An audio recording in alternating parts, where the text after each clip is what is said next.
Good afternoon, everybody. My name is Inga Cotton. I'm the founder and executive director of San Antonio Charter Moms, and these are Charter Moms chats. We've been doing live videos to help families learn what they need to know to keep their kids educated in spite of the challenges of the pandemic and just so much change that's always happening in education in San Antonio. And so we have a repeat guest here because it seems like there's always something new happening with Great Hearts Online. So welcome back, Kurtis. Thank you so much. Thank you, Inga. Happy to be here. Parents, families, excited to talk with you and share. Yeah, so Kurtis is the executive director of Great Hearts Online, but they have they're rolling out a new program, and there's a new guest post on the blog today about Great Hearts Microschools. So let me pop it up on screen. There we go, Great Hearts Microschools. So I want to encourage everybody, if you're coming across the video first, check the description of the video, and you can click through and read the blog post because it's got lots of good details and links and practical information. But Kurtis is here to answer questions and kind of explain more what the big picture is, and then also talk about ways to get involved. So Kurtis, I guess let me jump in to, let's see, what I wanted to ask you. Okay, well, so Great Hearts Microschools are kind of built as a layer on, it's an extra feature that ties in with Great Hearts Online. So I was wondering if you could kind of give us an update about Great Hearts Online, because this is something that only got started in January as far as students and teachers getting to interact with each other. Absolutely. And Inga, I think for the first one or two of our conversations, this was an idea and a concept with no real reality. And now we are serving over 500 kids across the state of Texas in Great Hearts Online in grades K through 6. We've been listening and learning a lot from parents and from families and from kids through surveys, through tea talks and coffee chats with our headmaster, Heidi Vasiloff. Our director of learning design has called parents to talk to them about the experience. What is the user experience being in Great Hearts Online? And that's led to a ton of changes on our end. I mean, we're streamlining Canvas, which is our learning management system. We shifted our schedule and our structure for 3rd and 4th grade to provide more focused amounts of content across the morning for instructional time. We launched reading groups. And then parents were asking for in-person community as well. And so we've had, parent organized weekend gatherings across the state of Texas, as well as school organized gatherings. A few Fridays ago in San Antonio, they went to the Missions. In Houston, they went to the Museum of Natural Science. In Dallas, they went to the Dallas Zoo. So we are facilitating and building both online community as well as in-person community through Great Hearts Online.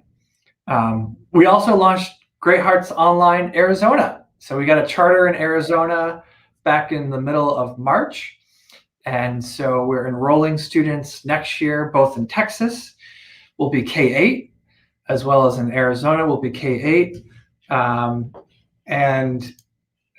In Texas right now, we have 600 students enrolled for next year. So we're actually getting close to full. In Arizona, we've had open enrollment for about 3 weeks, and we have 300 kids enrolled in Arizona already. So excited. That's how Great Hearts Online is doing. Yeah, that is fantastic. Wow. It's been really a joy to watch it go from the idea phase to hey, we're doing this, and then the doors open, and hearing about the community events really warms my heart, because I remember when I was in the homeschooling phase for my own son when he was in 1st grade, and we were able to get out, and there were people in our neighborhood that we knew, and people who were also regulars at our favorite museums, and having that sense of that you're not on this journey alone, and that there are other people walking this path, and who may be a few steps ahead, and showing that it can be done is really helpful when you're a parent who's doing something a little bit outside the norm. And choosing homeschooling or a microschool or online education, that's not what the majority of families are doing. And so having a sense of I'm not the only one on this path. It may be a little bit outside the norm, but this is a proven and successful strategy for getting kids a great education and becoming independent adults. Yeah. Yeah. It's been very humbling. And it's also been really spectacular to see what kids are doing, parents, what our team, it's truly shown from my perspective, just some of the most amazing people and things and ingenuity that is happening uh, throughout the past year. Yeah, yeah. Well, so I'm glad to get a progress report on Great Hearts Online, and that's really exciting. But I want to hear about this sort of new layer, this as far as Great Hearts Microschools, and can you sort of paint a picture of what that would be like for the families and the students who would get involved? Yeah, it's a great question, Inga, and it's something back in November when we started this journey and started doing some planning and some research and some listening and learning, really thinking about like what parents are looking for. What do parents want? And you'll hear throughout me sharing today just unknowns, and that is intentional because we have ideas, but it does not matter what our ideas are until we talk to parents and they say, that's not what I want. This is important to me, right? So there's just a great deal of, I think, humility in this, and we're trying to provide choices to families in different ways. So, one of the things I've talked to parents about this year, there are parents who really want a 5-day-a-week brick and mortar education.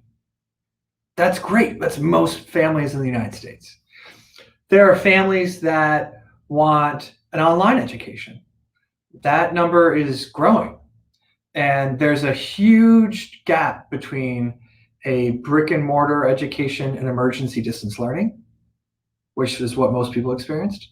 There's just as large a leap from emergency distance learning to actually like a best-in-class online program, which is what Great Hearts Online is. And so for many families out there, they're like, oh, there's something about this that I feel like could be good for me. I just wish it was better, or I wish like I saw the inside of my kid's school and the content that they're teaching. Yeah, that's not the content that's watered down. That's not the right stuff. For a lot of those families, Great Hearts Online is a really great choice. But there's also families now, and as a parent myself, I'm thinking about this. I want the best of both. I want the flexibility of online, which allows me and my family to live my life in a different way. But I also want in-person socializing and clubs and community and rituals. And I don't want the downside. I want both. I want both of those things simultaneously. And that is what we're trying to do with Great Hearts Microschools. Kids are enrolled in Great Hearts Online.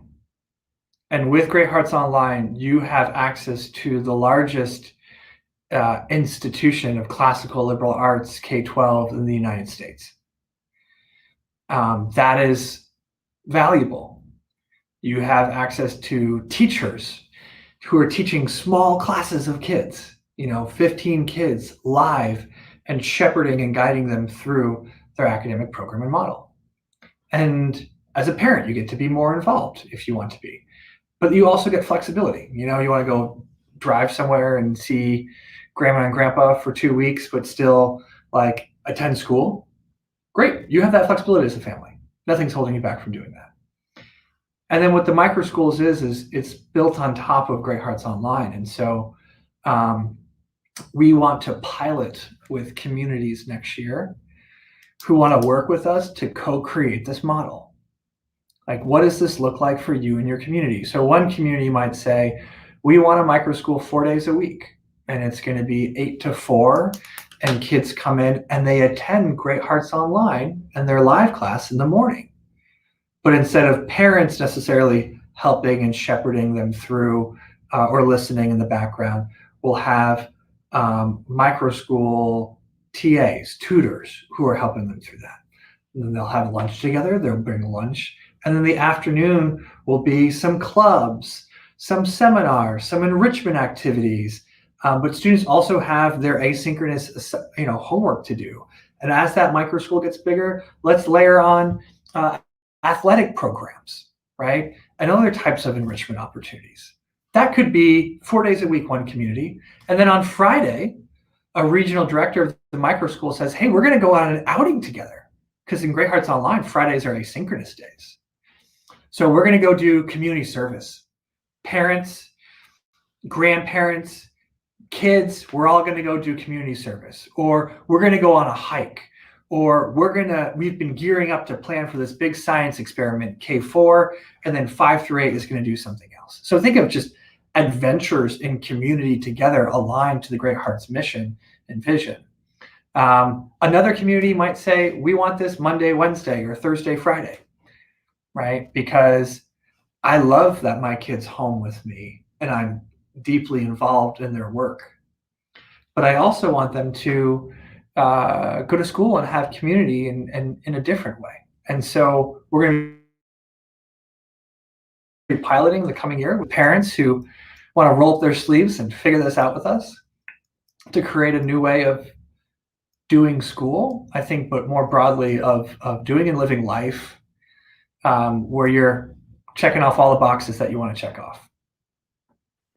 That makes sense. So what I'm hearing is that it might be a little different for each community as they sort of build up their microschools. That there's some flexibility in it, and there's a learning process going on because it's a new program. I was wondering if you could comment more about like sort of how Great Hearts Microschools is related to Great Hearts Online. That right. So I guess like every student who's participating in Great Hearts Microschool would also be enrolled in Great Hearts Online, right? That's correct. Yep. So Great Hearts Online is, how computers have like powered by Intel, right? Think of Great Hearts Microschools powered by Great Hearts Online. That is the academic core. That is the academic programming and core. And what that allows us to do is to have a low cost, flexible Great Hearts Microschools model, because you have a public online school, and families who want to go to a microschool. It is a private microschool model. That's how it would be funded. But and we're piloting in the coming year so that we can figure out what our model is in partnership with families. But we're able to keep the microschool cost low because you're attending Great Hearts Online as your school, and you're going to a microschool for your in-person community and enrichment and supports. Yeah. Okay. That's great. That leads into my next question, which so like you mentioned about so it might vary depending on the microschool, but that the idea is that the students would be participating in their synchronous lessons in a shared space with support from a TA or a tutor. And then there'd be time in the afternoon, which is on the Great Hearts Online schedule. That's the asynchronous work. That there's time for the kids to get their lessons done, for the asynchronous portion. But they also, when they're grouped together and they're on site, they can, participate in clubs, or if it's a big enough group, play in sports. And I think what's exciting to me about that is that it's not so, like you mentioned about like emergency distance learning, which can be an alienating experience because you're giving up so many things, right? I mean, we didn't even like go out in our neighborhood that much, right? Like we'd go on walks, we'd kind of walk on the other side of the street from people. Maybe we were on the more cautious end of things, but we really had to be conscious about maintaining human connection. And but what you're talking about is like, okay, let's build something better where it's like the academic part is at this high quality because it's built on Great Hearts Online. But like you're not, and you have the flexibility, but you're not sacrificing the fellowship and the community aspect, because kids are able to join other kids in activities and have the interpersonal interactions or have a group project. They're able to build and practice their social skills and just have human connection and feel like there's something meaningful about what they're doing because they get to see their friends. Yeah.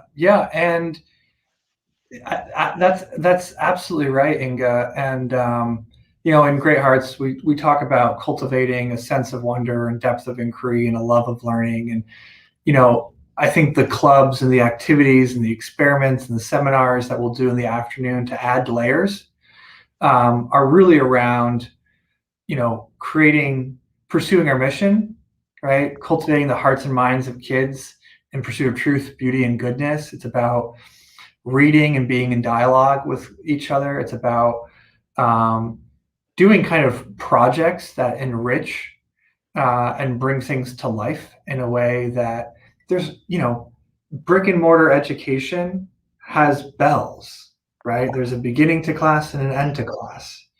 And a micro school in the afternoon doesn't have bells, right? There's a flexibility in there, and there's the structure of Great Hearts, the intentionality and rigor of Great Hearts Online, plus the flexibility of a micro school model and structure allows you to do both of those things. Yeah.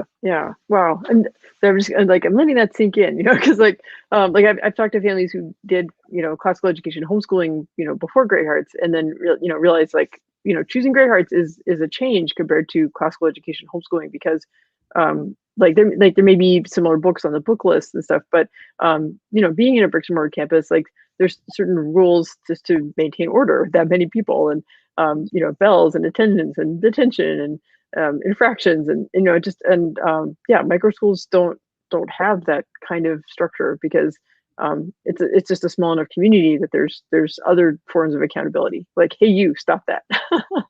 Yeah, it's different. It's a different level, I think, of parent choice and involvement, right? And part of the reason why I'm continuing to be vague about what is our model is because what it looks like in Lubbock might be different than what it looks like in Bastrop, might be different than what it looks like in San Antonio, based on the families. And we want to partner with those different families to figure out what does this model look like in the coming year. And then we'll take those lessons learned and say, okay, at the end of next year, here's the package. Here's what it looks like when it's best. But whether there's 5 or 500, we're going to be learning from these and continually improving. And I can guarantee you that this is not a static thing. This is a journey about trying to make the best of both worlds and really meet parent needs. Yeah. Well, I can see really the appeal to parents, because I think all parents want to cultivate spaces where they feel like their kids can grow, and that it's a strange world, and we feel sort of disconnected sometimes. I think having kind of conscious spaces where we know what subject matter is being covered, we know who our kids are interacting with, and then I think as parents, that allows us to kind of step back and let them exercise independence in a way where I don't know, this is something I've been kind of chewing on and struggling with myself, right? It's I have a middle schooler who I want to grow into more independence, and I don't know what's the right environment for that for him. And but like you said, it comes down to parent choice. So the good news is, as in my role as a charter mom, my goal is to explain to parents hey, there's all these options out here. And I'm sure there are parents who are still wrapping their heads around the idea of what is a micro school, and that there's this other permutation, other variation, and that this micro school in particular, is built on the Great Hearts Online model. I've heard of other micro schools forming during the pandemic that used, other, full-time online charter programs in Texas, and we have a blog post about that. And actually, just to plug the blog, we do have a post that goes in depth about the Great Hearts Online model, and there's a link to it in the Great Hearts Microschool model. So I encourage families to keep reading and do their research, and get their comfort level. And of course, you and your team have done a great job of going online and answering questions, and like you said, Headmaster Vasilov, she makes herself accessible to families and answers questions. So I think one thing that's different. So for those of you who are new to micro schools, it's a concept of a small school, micro, small, right? 20 kids, 40 kids, 60 kids, as compared to, in order to just make the basic finances of a school work, a brick and mortar school cannot afford to pay rent and to be that small, right? And that means that schools have to be bigger just to pay for rent, right, and to pay for things. A micro school is trying to figure out how we don't have to do that. This is a different problem we're trying to solve. Part of the way that we're able to solve that is that students are enrolled in Great Hearts Online. A lot of micro schools will use apps or software, right? And that is a way of lowering costs and making it accessible, right? With 20 kids or 60 kids. With Great Hearts Microschools, they're attending Great Hearts Online. And so even though it's 20 kids, you still have full access to the entire organization of Great Hearts. Your fourth grade teacher will have 6 teachers. Now, there's no way a micro school can hire 6 teachers for 20 kids, right? The math just doesn't work out. But in this model, you have the robustness of a full academic program in a micro school setting. And part of what that means is I don't think you're sacrificing. A lot of times in smaller schools, you're sacrificing A for B. And by pairing these two together intentionally, you're not sacrificing A for B. You're getting A plus B. Your student, your children will have a virtual community in classroom made up of kids not just in the micro school, but from across the state. And they'll have a micro school community made up of kids across different grade levels. Child development, educational research, the benefits of that are really, really significant. I can imagine in the Great Hearts Online, you might have like the kids in the Panhandle asking the kids in the Valley, like how much hotter it is, right?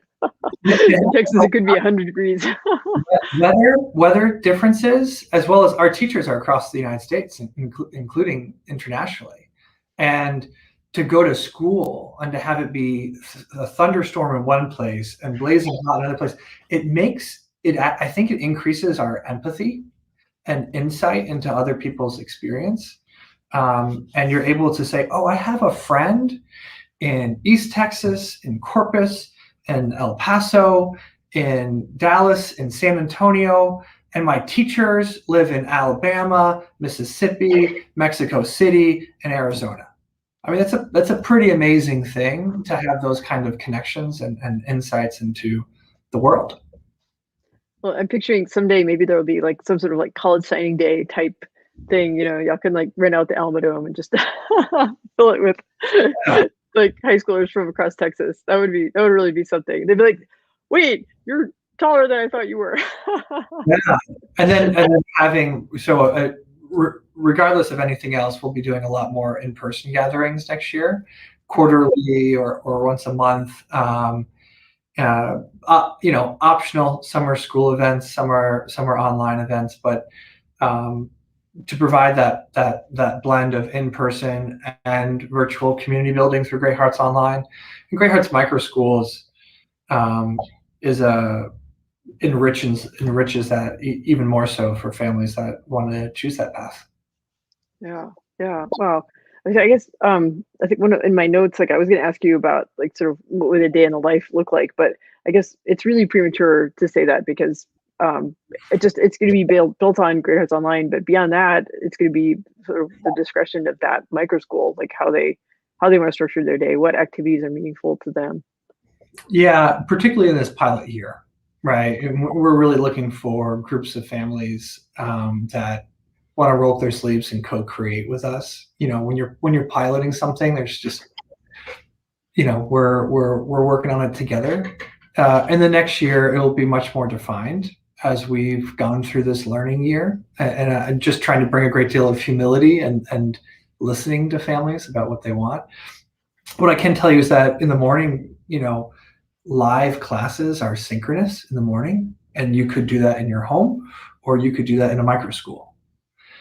In the afternoon, there's asynchronous work, as well as clubs, as well as other experiences, as well as like, science experiments and in-person seminars and sports. So there's a great deal of flexibility in the afternoon time and space that we're going to be able to work with, and really excited to think about how do we really maximize that time. Is that reading a text together, K through 3, and then having a seminar? That's definitely something we're going to do. That matters a lot. Is that doing a science experiment? Absolutely. We were going to have hands-on and make volcanoes and, all that kind of stuff and look at the cycle of life and animals. Are we going to do art and drawing and music? Of course, right? And so there's all kinds of depth and breadth that we can get to in the afternoon in person in a microschool. And then add into that regional hikes, community service, longer half-day projects, right, on Friday. We're able to think about time in a different way than you're able to think about it in most other settings. And so that is a luxury not to be squandered, but to be really intentional with. Yeah, like I think part of one of the challenges with emergency distance learning was that teachers had to make compromises with, like, let's say they had an existing lesson plan, but it required, a set of supplies for science that families might not have in their house, right? Like they might not have, pH test strips or something like that. And it can be cumbersome to distribute things like that. But and so those are the kind of, just compromises, sacrifices that teachers had to make during the pandemic. It's like, okay, well, maybe we won't teach it that way. We'll do it this way. But like you're bringing enough families together where it does, and and do something. And so you're not having to make the same compromises. And there's more planning. Like you can take what you've learned from studying other online schools, what you've learned from, the best adaptations that Great Hearts teachers made through the pandemic, and kind of bring all that together. And the idea of like hikes, that's that's been for our family, it's been one of our joys during the pandemic, is like, just like take a chunk of time, drive a little bit farther, see something we, wouldn't see every day, just in our neighborhood. And I think those kinds of things have a big impact on kids, like giving a sense of it's a bigger world out there, than just like their home, their neighborhood, their campus. And I think there's the sense of community can be different than maybe how we've thought of community. And I think some of the ties between families can be different than how they used to be. I don't think for many people, when we get to post-pandemic, I want things to go back to how they were before. Well, I don't think things are going to go back to how they were before. I think we're moving forward step at a time, just like everyone is. And there's lots of beautiful things that our country and our world has done for thousands of years, and we want to hold on to that. And that's a big part of the classical liberal arts model and tradition, to learn from those things and to participate in the great conversation that has shaped so much of the world that we live in. And life is also moving forward and continually evolving and adapting. And let's jump right into the middle of that space and think about what does that look like next year and for the next 15. Yeah.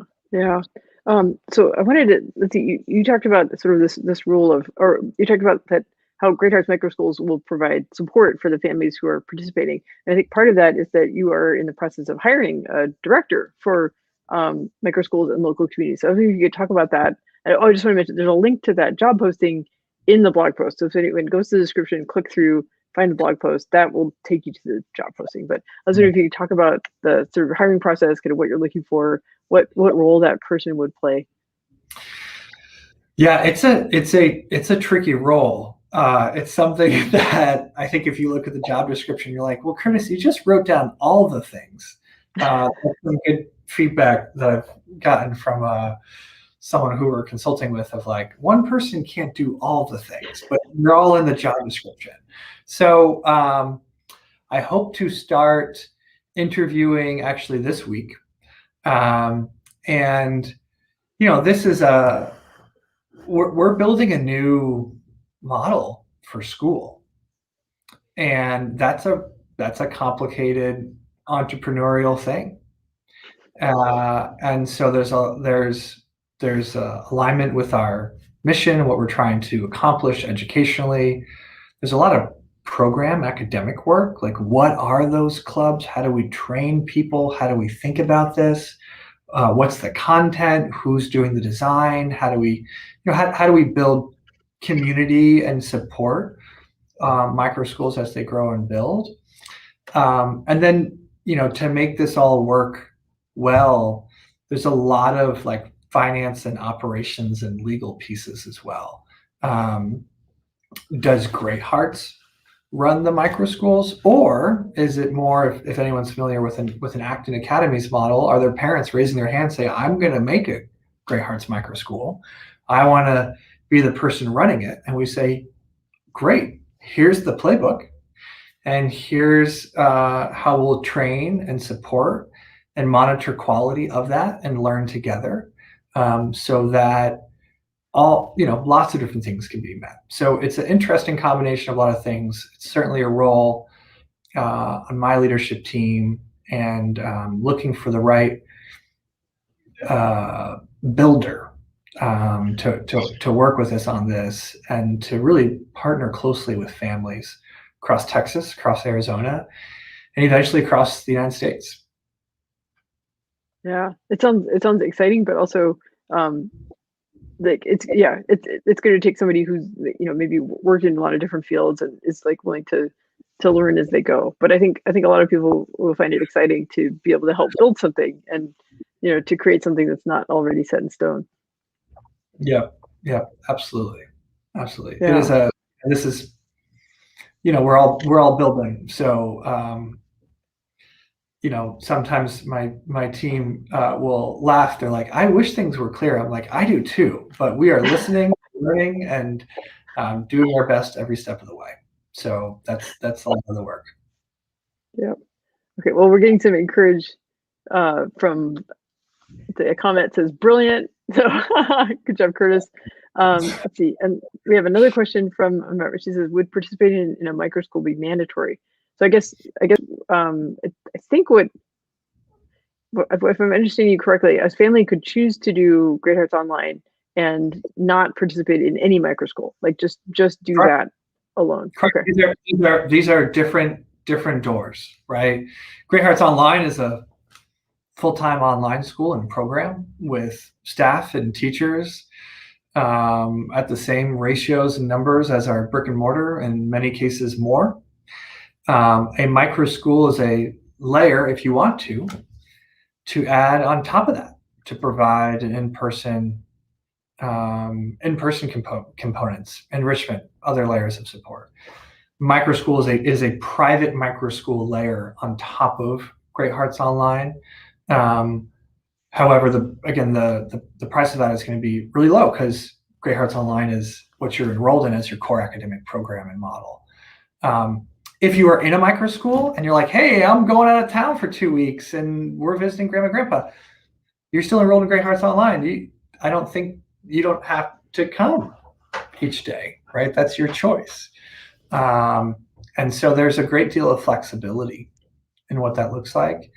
But you're also committed to your micro school community, right? There's a bond, there's a commitment to each other and to communicate and to work together. And so there's a lot of flexibility, but you're also, there's a lot of homeschool co-ops, and inside of a co-op are commitments to each other.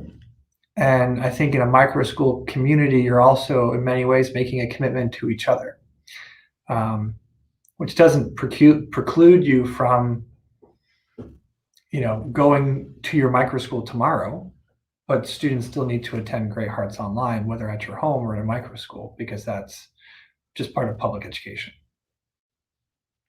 Right. Yeah, well, these are, I'm sure folks have a lot of questions. Like the blog post, try to cover what's in there now, but things will keep changing, and work out the details as you go. So I guess if folks want more information, where should they go, and sort of what steps should they take to make sure that they're able to participate in this? Well, right now, Inga, this is the first time I've talked to anybody about this. It's been a little bit of some, conversations with some individuals. So what should people do? They should read your blog post. That's true. What we're going to be doing is we're going to be launching just a website page where people can sign up to learn more about Great Hearts Microschools. We're going to be working to have different Zoom sessions, different focus group sessions to talk to communities, to identify, is there a potential cluster here who's interested? Is there a cluster here who's interested? And some families might say, yes, this is what I want to do. And other families might say, yes, but I want to in a year once you've defined it more, right? And that's totally acceptable. That makes a lot of sense as well. Or there's families who want to say, like, no, we want to build the model with you. We want to figure out what this is going to be, and we want to be there, writing and scripting and building alongside. And that's what we're going to be doing in the coming year. So we'll share with everybody once the website goes live.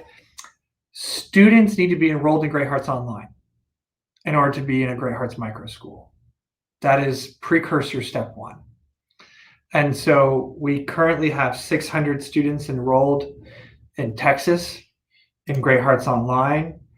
We, in kindergarten, there's 8 seats left. In some grade levels, we're already over where we're going to be. And so apply, learn more about Great Hearts Online. We did a bunch of info sessions. If you go to our Facebook page as well, just search for Great Hearts Online. You can see our info sessions to learn more. And you might learn more and say, actually, I want Great Hearts Online. I don't want Great Hearts Microschool because that works for my family better. That is also totally fine. What we are trying to do is provide choices to families. And we also have amazing brick and mortar charter schools across the state of Texas and Arizona as well. So providing choices to families to learn and live life in the way that works for you and works for your kids. And that's what we're about. Yeah. Well, I'm proud to be able to kind of break news on SHR Moms. I'm glad you came to us first.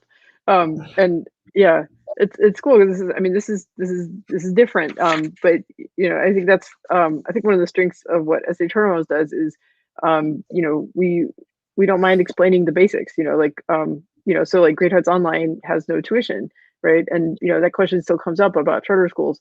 And just people have questions about like, how's this going to work? And I feel like the Facebook group format is a good way for people to, like, there are no dumb questions. We try to make it like a comfortable, accepting environment where people can ask like, okay, but what about this? Like, it's like, but are they going to have football? Or and we can say, well, no, we don't know yet. Or or we'll speak up and tell them that you want football. Or anyway, Yeah. it's just like these things evolve out of discussion over time, and that's what makes it. It's fun to see like what emerges from a group and what they decide is valuable, and what new traditions they create and things like that. So like I remember when having a carnival at the Great Hearts campus in Texas was a novel idea, and now like all the campuses have carnivals. Now it's like it's a thing. Like as each new Great Hearts campus opens, they're like, well, when's carnival? What's unique about our carnival, right? Like there's like a Renaissance fair version at Forest Heights, and I was like, it's just fun to see these ideas evolve over time. So as each community kind of makes it their own. That's exactly right. And so there's lots of learning from each other, lots of learning from parents and in conversation. So yeah, glad to share it here and to partner. Yes, we are working with families. We are listening very intently to families, and we'll continue to do a ton of that. Yeah. Well, this is really exciting. I'm really glad to have this, to watch it evolve and watch Great Hearts Online open and succeed.